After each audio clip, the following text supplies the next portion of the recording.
There's one verse only, I chose you. Pinili ka ng Diyos. Lahat naman tayo talaga pinili. Purihin ng Panginoon. And sabi dun sa John 15:16, basahin nga natin, sige. John 15. You did not choose me. Yes, that's true. Hindi naman natin talaga pinipili ang Diyos, but pinipili natin ang ating kakainin, pinipili natin ang ating susuting damit, pinipili pa natin ang kung ano yung nakakasaya sa buhay natin. Never natin pinili talaga ang Diyos. Never. Kaya minsan may pagsubok para malaman natin na kailangan din natin siya. So, hindi natin talaga siya priority. Yan ang katotohanan. Kaya sabi niya rito, you did not choose me, hindi niyo naman talaga ako pinipili. But I chose you, pinili kita, tinawag kita, nagpadama ako sa iyo, naghihintay ako sa iyo, sinusundan-sundan kita. And appointed you to go and bear fruit. Gusto kitang palaguin. Gusto kitang magkaroon ng fruit sa buhay mo. Hindi masayang. Kaya pinipili kita. Fruit that will last. For everlasting. Fruit na hindi hanggang dito lang sa lupa. Fruit na hanggang kamatayan lang, hanggang certificate lang. Fruit na hanggang alaala lang, hindi, sabi niya. That will last for eternity. Actually, for eternity niyan. Bunga na tatamasahin mo, hindi lamang dito sa lupa, bunga maging sa buhay na walang hanggan. Kasi kung ano yung binuhay nyo rito sa lupa, yan ang ibubuhay nyo sa buhay na walang hanggan. And that is the fruit you will enjoy in eternity. Not only in this world, but for eternity. Fruit that will last. Then the Father will give you whatever you ask in my name. At ibibigay ng Diyos Ama ang lahat ng hinihiling nyo sa pangalan ko. Dito may misunderstanding. Kaya ginawang anting-anting ang in Jesus' name. No. It's only in accordance with His will, with His purpose. Kaya akala nila, yung board na to, lahat daw ng hingin nyo, ibibigay ng Diyos. Kita nyo yung premises. Yung premises. Pinipili kita. Meaning, in accordance sa pagpili sa'yo. In accordance with His purpose. Kaya hindi lahat talaga ibibigay. Hindi lahat. And I experienced that. He guided me kung ano talaga, para saan talaga ako. Para dito ako. Kaya pala, nung ito i-share ko na sa inyo, no? Ewan ko lang kung na-share ko na sa inyo. Kasi nung ako'y nasa college at pinag-report ako about family planning, meron ka iba akong naramdaman na ang daling magsalita, ang daling mag-explain, ang daling magsalita sa harap ng maraming tao. And then, bago ako matapos at pag-upo ko, tinawag na akong Father. Father, okay yung sinabi mo. Pero wala sa akin yun. And then, nung ako'y nasa profession na, teacher na ako, at napili akong trainer ng maraming teacher sa region, region 9 yata, yung Zamboanga. Teachers from all over Zamboanga, Norte, City, and Sur. Kumpiyansa ako. Magtuturo ako, mga teachers, Nag-prepare ako, pinadala pa ako sa Baguio. Ang dami kong mga material, nag-prepare pa kami ng kasama ko, pero ang lumabas, kahiya-hiya ako. Hindi talaga ako makapagsalita. Lumalabas sa labi ko, puro hangin. Para bang akala mo kinakabahan ako, pero prepared ako. Then I realized hindi ako para doon sa secular. Doon ko lang na-realize, ba't ganun? Parang pinahiya ako. Kasi hindi nga ako para doon. God gave me this skill not for secular, Parang sinasabi niya sa akin, hindi ka para dyan, umalis ka dyan. Kaya hindi na yun naulit. Hindi na ulit ako nag-train ng teachers. Proud pa ako dun sana yun. Kasi dito, para ako dito. Hiniling ko na maging maayos. Diba? Excited ka and then ito toplak ka lang pala. May mga bagay talaga na hindi para sa inyo, mga kapatid. Ang maganda, hanapin nyo yung para sa inyo. At dito magaganap yung sinasabi ng Panginoon Diyos, hilingin nyo anuman ang hinihingi nyo, ibibigay niya sa inyo. Huwag nyo gawing anting-anting ang pananampalataya. Sa lahat ng bagay, ibibigay niya talaga. Now, hindi naman lahat magiging pastor. Hindi naman lahat magiging evangelist. Hindi naman lahat ay magiging negosyante. Ako nga, gusto ko maging negosyante ko noon eh. Gusto ko magkapera. Pero hindi para lahat, hindi para sa akin. And then, gusto ko maging abogado. Sa lahat talaga ng mga gusto ko talaga last na mga pangarap ko, maging abogado. Yun ang pangarap ko. Kasi ang daming trabaho sa abogasya. At mas, yan ang angat na profession, abogasya. Sa bar na bar pa lang eh, pinagkaguluhan na eh. Pero yung mga exams ng mga teachers, exams ng mga engineers, ng mga doctors, nakita ba kayo na nagkakagulo sa kalsada? Inahandaan yung exam nila na kung sino makakapasa. Sa exams pa lang talagang pagiging abogado. Exam pa lang yung bar exam, very prestigious na. Mas ba't kung abogado ka? Kaya doon ko na-realize, gusto ko maging abogado. Kapag abogado ka talaga, ang dami mong trabaho, hindi ka mawala ng trabaho. Unlike ng doktor, hospital lang yan eh. O di kaya tayo. Pero as long as there are government agencies, kailangan nila ng abogado. As long as there are big companies, kailangan nila abogado. O di kaya magnotaryo ka na lang. At iba talaga ang tingin ng abogado mas mataas pa rin talaga abogado. Nangarap ako doon pero hindi pinagkaloob sa akin. Kasi hindi para sa akin pala yun. Napahiya ako. And tinanggap ko na, hindi ako para dyan.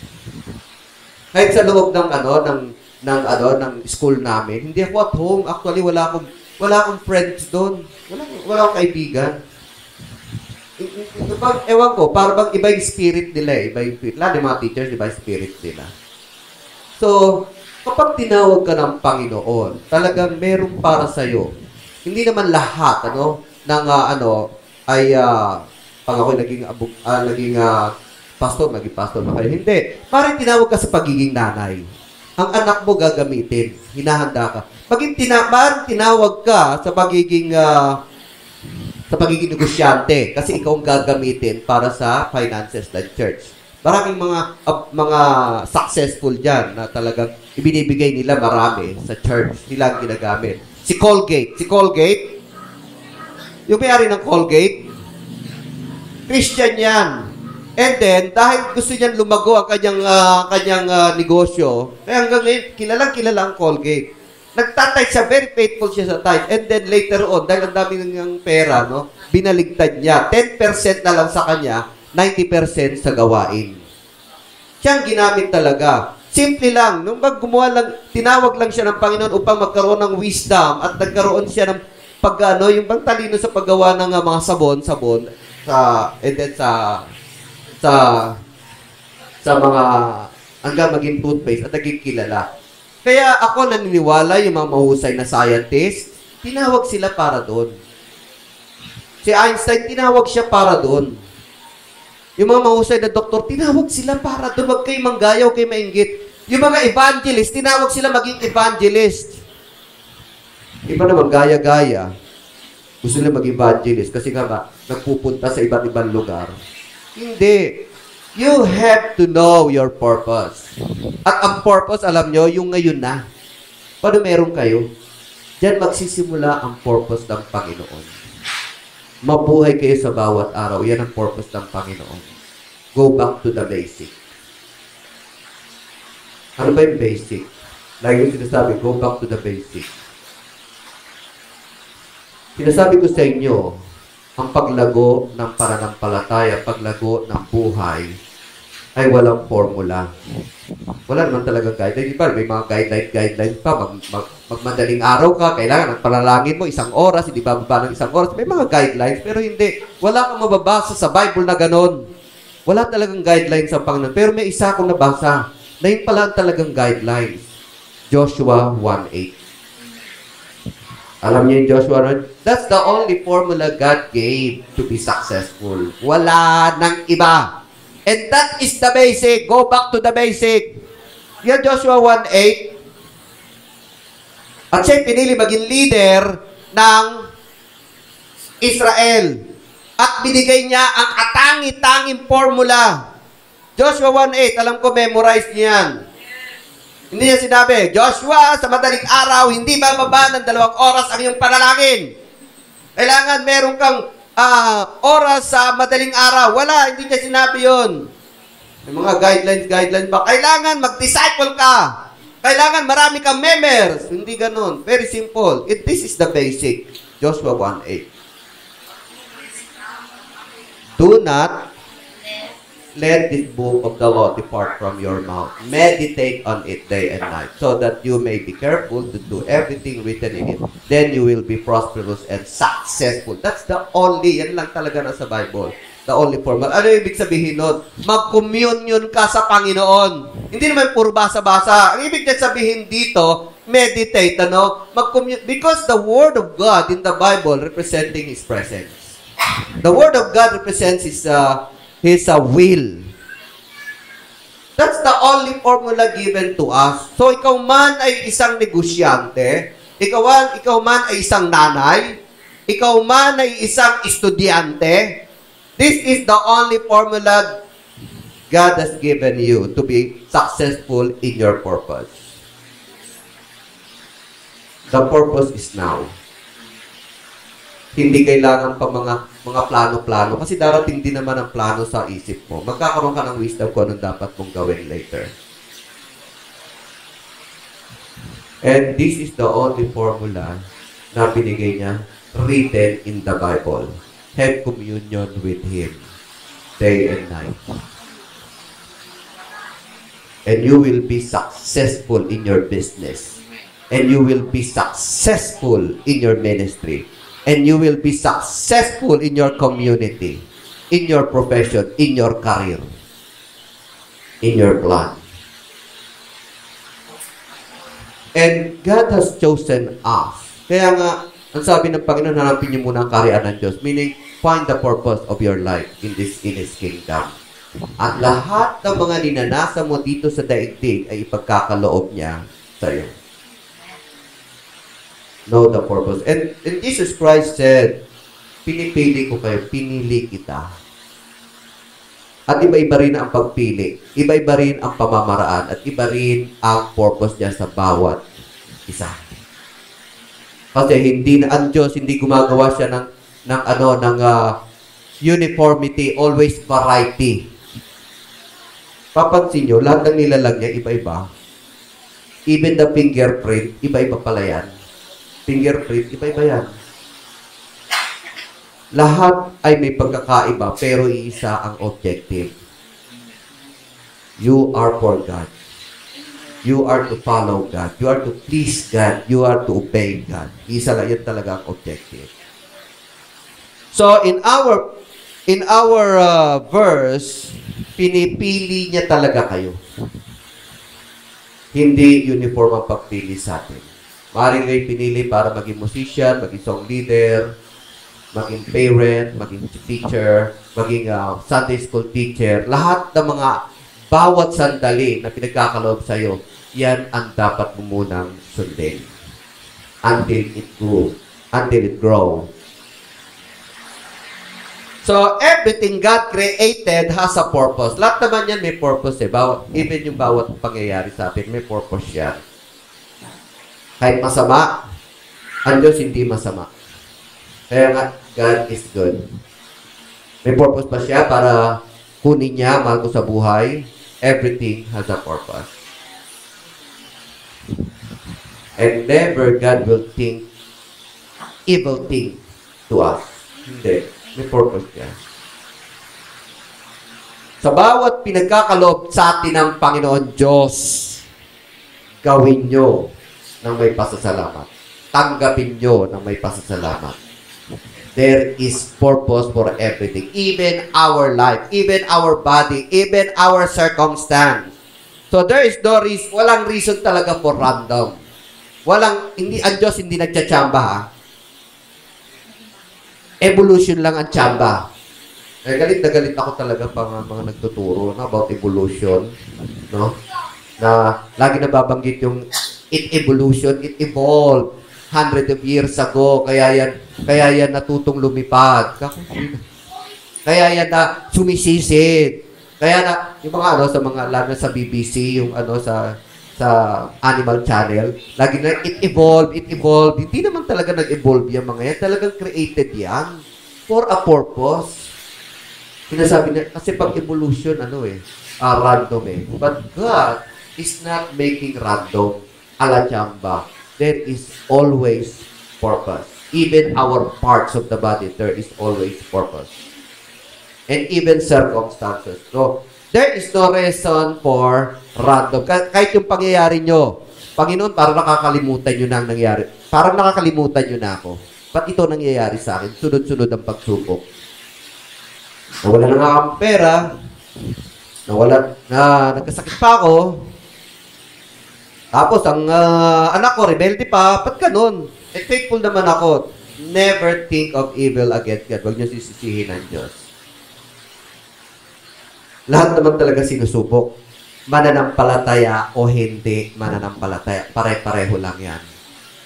Kaya lang kasi, yung mga Kristiyano, kapag naging Kristiyano, ang iniisip ka agad, puro kabutihan. Mali naman yun. Hindi.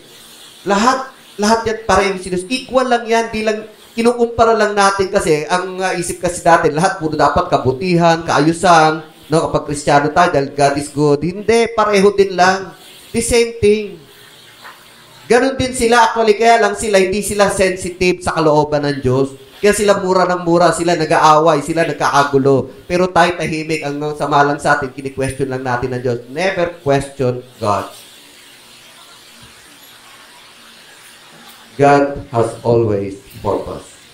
Unang-una, para sa kanyang kapurihan, hindi para ma-acknowledge nyo na wala kayong magagawa. Na talagang kailangan nyo lumapit lagi sa Panginoon. Kung sunod-sunod lang na pagsubok, naranasan din namin yun. Pero nyo, nabangga ako, nabalimuto ko, nawalan ako ng income sa libro, nawalan ako ng income sa overload, tapos nagkautang pa ako ng laki-laki, sabay-sabay yan, tapos nagkaroon pa ng tawag yun, yung lockdown. Talagang nagsasubsist lang kami sa aking natitirang sweldo. Kung isipin mo, talaga sunod-sunod, na pagsubok. Pero nalagpasan namin yun. Pero never nyo at never kong sinisi ang Diyos. Tinanggap ko yun. In your life, mahalin nyo ang Panginoon Diyos, nagbigay una ng buhay nyo. Yan palang utang na loob na nasa atin, natin sa Kanya. So, walang random. Walang iniisip ang Diyos na masama sa atin. Tandaan yung pinili kayo ng Panginoon para magbunga. Unang-una, magbunga sa inyong ugali na magbago. Pangalawa, magbunga sa inyong pananampalataya at sa inyong relasyon. That's the first thing na gusto niyang magbunga kayo. Yan, bunga na yan eh.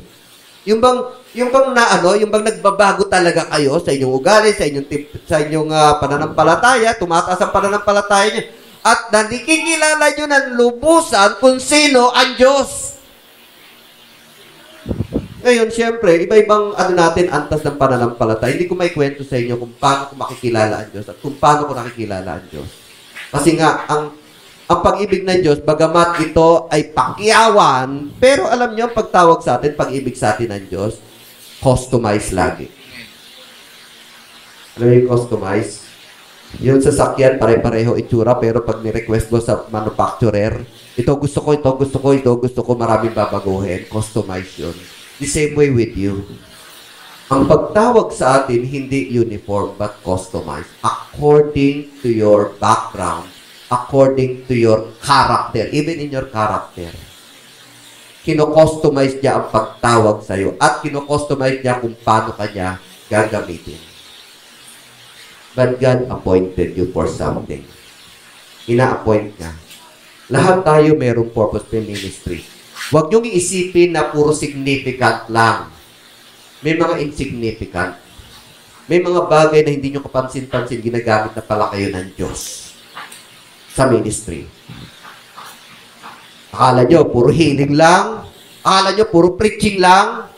Akala nyo, puro baptism lang.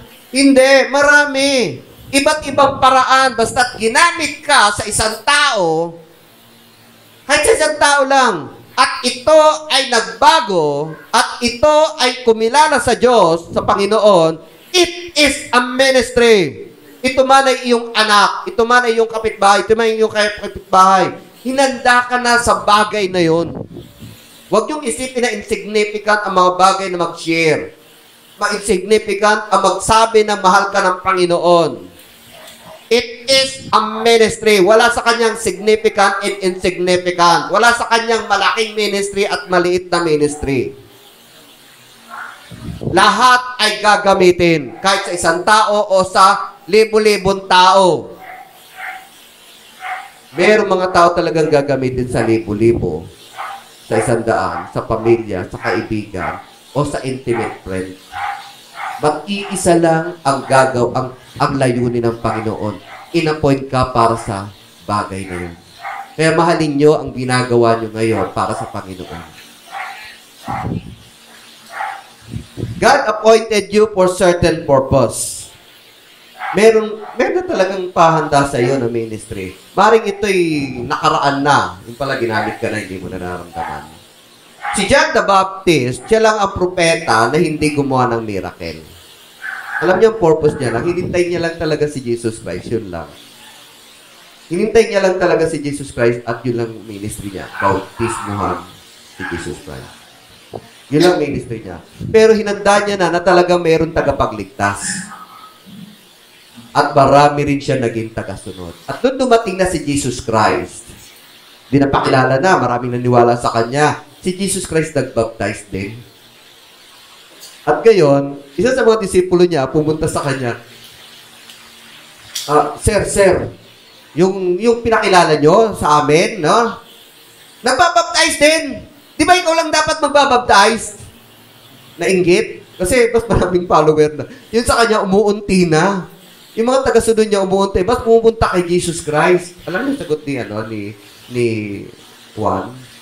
Wala kang matatanggap unless ibigay ng Diyos. Kaya buksan nga natin, maganda yun eh. John 3:27. You see, even John the Baptist, sinabi, wala kang talagang tatanggapin unless ibigay ng Diyos. Eh, huwag kayo hingi ng hingi. Huwag kayo pangarap ng pangarap na grandeur.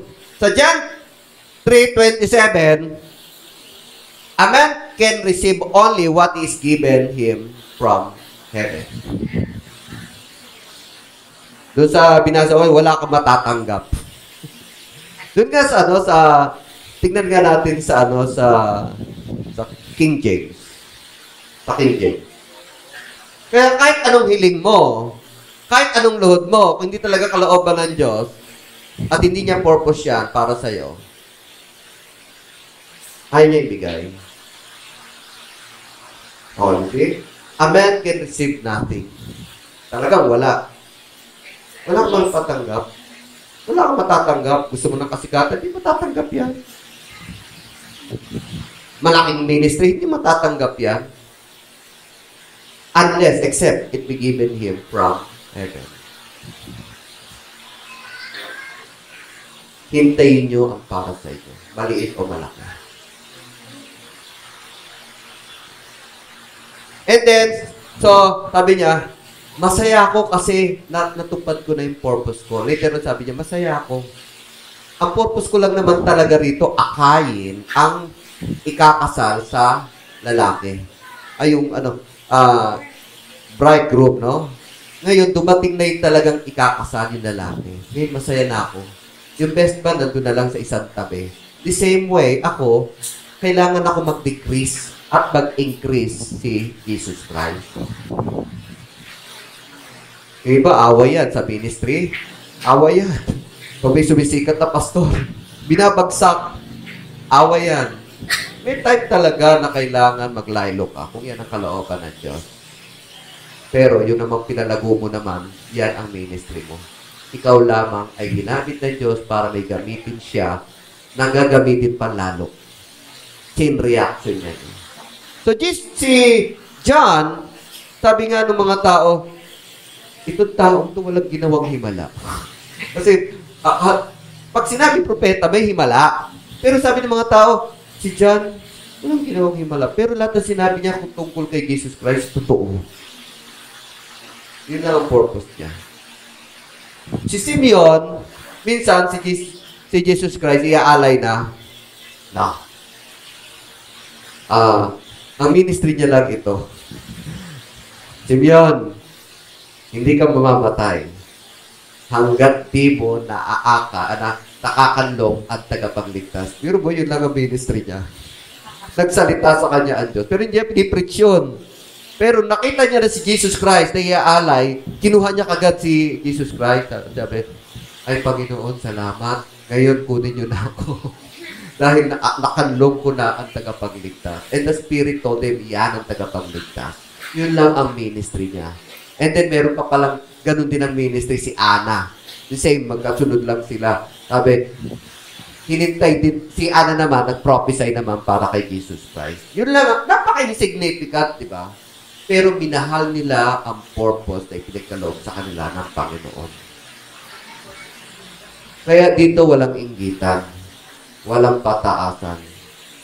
Alam niyo yung mga yung mga bagay na magkakamag-anak yan no? Yan ang nagbo-blurred o nagpapalabo ng purpose sa inyong buhay. Yung pansariling pangarap. Yung comparison. Ba't sila ganun? Tayo hindi. Ba't sila ganda ng church nila? Tayo hindi pa maayos-ayos. Kaya kailangan ng pledge, Sila tapos na yung church nila, aircon pa. Kami, hindi pa rin Kaya yung pledge, kailangan. Kasi nga pala, ito na lang pinatatapos ko, no? Inilig ko, pag natapos na magtatawag ang song leader, ang director, no? Tulong tayo maglinis. Kapag natapos na yung gilid, dyan na tayo haharap. No? Tatagalin yung mga kahoy. Kasi yung mga kahoy na nakalagay dyan sa gilid, itataas na. Yan na tayo. So, walang kumparahan. Yan magkakamag-anak para palabuin ang purpose sa buhay nyo ng Diyos. Yung pangarap sa sarili, yung personal mga desire nyo, personal dream dito sa lupa. Ang sabi naman ng Panginoon, huwag nyo mahalin ang daigdig. Huwag nyo mahalin talaga. Huwag nyo nang hangarin na maranasan nyo pa ang mga dinanas ng mga celebrities. Huwag na. Ayaw mo sila. Yung kumparahan, yung inggit, yung tampo, yung sama ng loob. Magkakamag-anak yan. No? Alisin niyo yan. Kasi sa lahat ng bagay, may bigay man sa inyo ang kapatid nyo na hindi nyo nagustuhan, baka may purpose ang Panginoon. Meron man kayo nakita na wala sa inyo, huwag kayong magsama ng loob ng Panginoon. Meron din para sa inyo. You are peculiarly and specifically may ibibigay sa iyo ang Panginoon.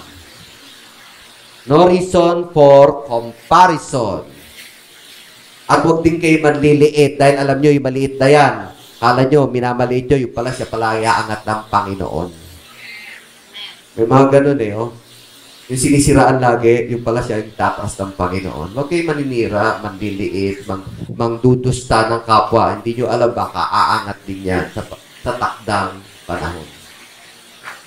God appointed you for certain purpose. Yes.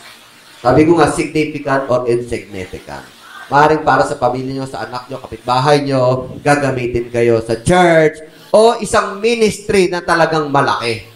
No? God appointed you for a certain purpose. Wait for it. Kaya nga, yun din ang ibig sabihin na seek ye first the kingdom of God. Kasi kapag hindi nyo nalaman ang purpose nyo, ang hirap humingi sa Panginoon. Kasi nga, mali ang inyong nang hinihingi. Sa simula't simula, mali ang inyong gusto, mali ang inyong purpose, mali ang inyong tinatakbo ng inyong buhay. Kaya ang hirap. But if it is the will of God, is according to His kingdom, lahat na yung kusang dumarating na mga bagay na hindi mo alam, hindi mo ina-expect, dumarating kusa. Hindi ko alam na magkakaroon ng church building. Kasi yun ang purpose ng Diyos eh. Ng Diyos talagang dito dapat ako eh. Pero mayroong bagay na talagang hindi ko feel, sabi ng pastor ko, mag-resign ka para matutukan mo ang ministry. Hindi ko talaga matanggap yun. Kasi, kakainin ko eh. Alam niya naman sa ministry ko, konti lang ang allowance lang eh. Talagang pinagmatigas ako, sabi ng supervisor ko, ba't di ka mag-resign? Ayoko nga. Isip ko, ayoko. And then, yung pala, ang purpose ng Panginoon, the very profession, the very work na meron ako, yun ang gagamitin niya. That's why we have this church building. Kaya nga, always go back to the basic. Ipadadaman niya talaga sa iyo kung ano yung gagawin mo in everyday life. Huwag lang kayong lumayo sa presensya niya. Even David, takot siya na mawala ang presensya ng Diyos. Kasi alam niya kapag nawala ang presensya ng Diyos sa buhay ng isang tao, ang tao ay nagiging kintang-kintang. Nabanggit ko ulit yung word na kintang-kintang. Sabi kintang-kintang, parang si Haring Saul, kintang-kintang na, naluloko na. Wala na sa rasyonal niya. Wala na sa isipan niya. Yung bang gusto niya, yung mga ano niya lang, pang sarili. Kintang-kintang na siya. Ba't niya papatayin si David? Samantalang general niya yan. Ba't niya papatayin si David? Siya nga nagpagtagumpay sa Penestia. Pero wala na siya sa sarili niya. Gusto patayin si David. Kintang-kintang na siya. Kasi nawala na yung presensya ng Diyos sa kanya. Alam ni David yun. And David, pinatatakot niya sa buhay niya, mawala ang presensya ng Diyos. Kaya nga, you go back to the basic. Meditate day and night. Meaning, you have to communion with God. Wait for His presence. And God will give you wisdom. And that was given to me na wisdom. Huwag akong mag-resign. Hindi tulad, porket lang sa Bread of Life, nag-resign yung manager ng bangko eh. Kaya lumago daw sila, gagayahin ko. Ayoko nga. Kasi nagkaroon ako ng wisdom eh. Hindi dapat tayo nagpapadala sa mga ibang tao. Iba yung tawag kay Butch Bell. Butch yata yung pangalan nun. Kinukumpara doon. Hindi lahat ng pagtawag sa atin pare-pareho. Kaya sabi ko nga, huwag kayo basta-basta basa ng mga libro, ng mga sikat. Ang una niyong basahin muna ang Bible. At yan naman talaga formula. The only formula God has given us is Joshua 1:8. Wala nang iba. Gaya naman. Gaya na madaling araw. Si Paul Yonggi, kaya dumago ang kanyang ministry kasi madaling araw siya gumigising at nagpa-pray. Gaya naman yung ibang churches. Pero hindi naging tulad ng kay Paul Yonggi. Kasi kay Paul Yonggi lang yun. The same with your life. God appointed you for a certain purpose. May purpose sa Diyos. Kaya nga sabi, I called you. At nung tumawag si Jesus, hindi pare-pareho. Si Paul, tinawag para sa panlabas, sa ministry sa mga Gentile. Si Peter naman, para sa mga Hudyo, siya ay natira doon. At yung iba naman, naging evangelist tulad ni Philip. Iba-iba yung pagtawag sa kanila, hindi uniforme. You will become fruitful in your purpose. From that purpose, alam niyo, masaya yung nagagamit ka talaga. Nung ako ay mapangarapin pa, hindi ako ganun kasiyahan. Iba talaga personality ko. Hindi, yung bang magulo lagi, yung bang lagi ka natataranta, experience niyo, yung bang parang natataranta ka, naguguluhan ka, tapos hindi ka at home sa mga paligid mo. Kasi nga, iba yung nasa puso mo, hindi yung purpose ng Panginoon, iba. Malapit na maging kintang-kintang din. Kasi nawawala ako sa purpose ng Lord eh. Hindi ka at home, maging sa mga co-teacher mo, sa mga, lagi kang mayroong pangamba. Kasi wala ka sa purpose ng Diyos. At kung napunta na ako sa purpose ng Panginoon, ng Panginoon Diyos, talagang nag-settle na ako, Lord, talagang ito talaga kalooban niya.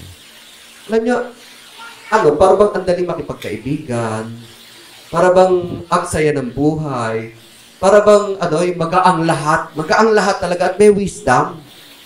Ang daling magpayo, ang daling magsalita, kasi you are walking according to His purpose. Pero kung wala kayo sa purpose ng Panginoon, lahat magulo rin. Magulo isipan niya, magulo buhay niyo, magulo ang mga kaibigan niyo, nagugulo ka sa kanila, hindi maintindihan, kasi nga, wala ka sa purpose ng Panginoon. And, yun na yung mga fruitful. Alam mo yung fruitful, yung mga nagiging attractive ka sa mga kaibigan mo, nagiging lahat ng mga gagawin mo matagumpay, at yung sarili mo mismo, masaya ka sa sarili mo. Hindi mo sinisisi sarili mo. Lahat ng pakiramdam mo, yun yung tinatawag ng Panginoon na nagre-rest ang soul mo. Hindi ka struggle. You are resting in your soul. Ikaw ay nagiging fruitful. You will become fruitful in your purpose. God will give whatever ito pa sa pangako ng Diyos kapag in-appoint ka. Lahat, doon na pumapasok na hilingin mo ang nais mo ay ipagkakaloob sa'yo. Hindi yan magic, hindi yan anting-anting, but still in accordance with His purpose. God will give whatever you ask in accordance with that purpose sa pagtawag sa'yo. Magiging hindi mo hinihingi, ibibigay din ng Diyos. Ang maganda sa Panginoon Diyos, may mga pabonus siya. Kasi yun yung kalooban ng Diyos eh. Parang si Solomon, nung si Solomon ay naging hari, no? Sabi ng Panginoon Diyos, Solomon, hilingin mo ang nais mo, pagkakaloob ko sa'yo. Maganda yung hiningi niya according to the purpose of God bilang hari. Sabi ni Solomon, Panginoon, ang laki-laking bansa nito.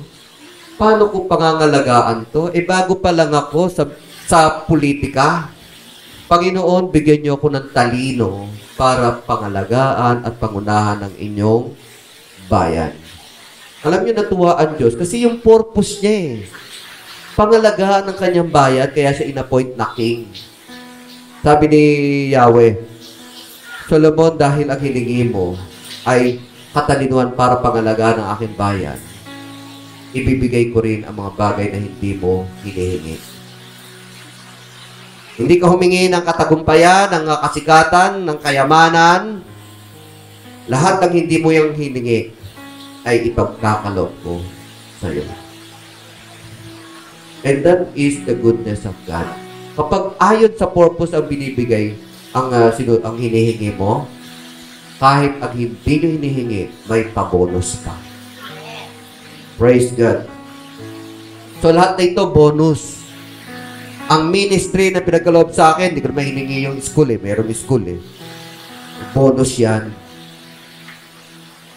Ang kasiyahan na pinagkakaloob sa akin, basta't masunod ko lang kung anong kalooban ng Panginoon, binigyan niya ako ng magandang pamilya. Di ba, Pastor Mon? No? Praise God. Basta't pinagpapala ng Panginoon. Hindi lang ikaw masaya sa pamilya mo, ako rin masaya ako sa pamilya ko. At later on, pupunta rin kami sa Hong Kong. Sa Hong Kong. Susunod kami. Mamasyal din kami sa Hong Kong. Pero hindi ngayon, siyempre. Later na. Lahat ng mga bagay na hindi nyo hinihingi, basta ayon sa kalooban ng Diyos at sa ikasasaya nyo, kasi una niyong pinasaya ang Diyos ay ipagkakaloob sa inyo ang ikasasaya nyo. Una muna natin kasi pagbigyan ng kasiyahan ng Diyos bago ang sarili natin. Tulad ni Solomon, nung siya'y humingi, una niyang binigyan ng kasiyahan ng Diyos at natuwa siya. Sabi ni Yahweh kay Solomon, Solomon, bilib ako sa prayer mo. Hindi ka humingi ng maraming asawa. Hindi ka humingi ng kasikatan. Hindi ka nang humingi ng maraming katagumpayan. Ang hiningi mo, katalinuhan para pangalagaan ang aking bayan. Ngayon, kahit yung mga hindi mo hinihingi, ibibigay ko sa iyo. Kaya siya pinaka the best na hari ng Israel nung panahon niya. The same way with us. Mga kapatid, una yung bigyan ng kaluguran ng Diyos bago ang inyong sarili. Amen. Huwag ang inyong sarili.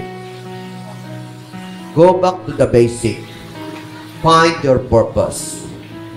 Hanapin yung purpose ng Panginoon. Pag nakita nyo ang purpose nyo na pinagkakalob ng Panginoon at ito'y nagagawa nyo, you are giving pleasure in the eyes of God. At kapag siya unang nalugod, alam nyo, bibigyan din niya kayo ng kaluguran. Pasasayahin niya kayo dito sa lupa, maging sa buhay na walang hanggan. Tayo lahat magsitayo. Palagurin niyo muna ang Panginoon Diyos. Hallelujah. Bigyan niyo ng kaluguran ng ating Panginoon. Hallelujah.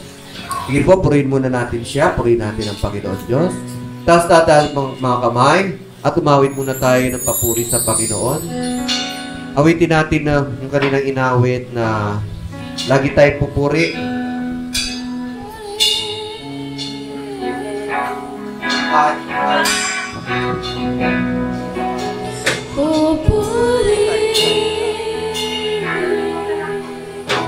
Okay, purihin natin ang Panginoon. Please, God. Pupurihin God. Pupurihin. Please the Lord. Una yung purihin ng Diyos.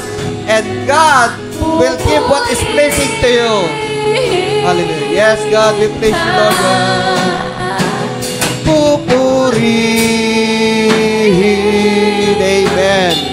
Yes, God, we give pleasure to you, God. Pupurihin God. Pupurihin. Pupurihin ka, Panginoon. Pupurihin ka. Gaya ng dagat na hindi nagpapagal sa pag-alon. Ang puso ko ay sa'yo pagmamahal sa habang panahon. Gaya ng dagat na hindi nagpapagal sa pag-alon. Ang puso ko ay sa'yo nagmamahal sa habang panahon. Natatanging kayamanan ko'y ikaw ay sambahin. Yes, God.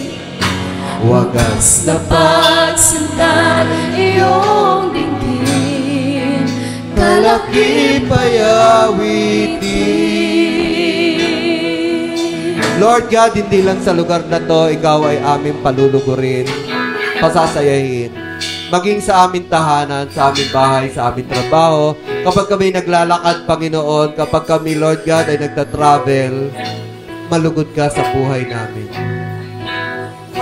Hallelujah. Malugod ka sa buhay namin, oh. Malugod ka, Lord God, sa aming isipan, sa aming puso, sa aming karakter, sa aming behavior. Malugod ka, O Diyos. That is your first purpose, O God, at bigyan ka ng kaluguran. Tinawag niyo kami, O God, upang sambahin ka, sundin ka, luwalhatiin ka. Panginoon Diyos, salamat, O Panginoon. At narito kami, O Diyos, upang ibalik sa inyo ang kapurihan, kalwalhatian, at hanapin ang inyong kalooban sa buhay namin sa bawat sandali sa araw-araw. Sa pangalan ni Jesus. Amen. Amen. God bless you.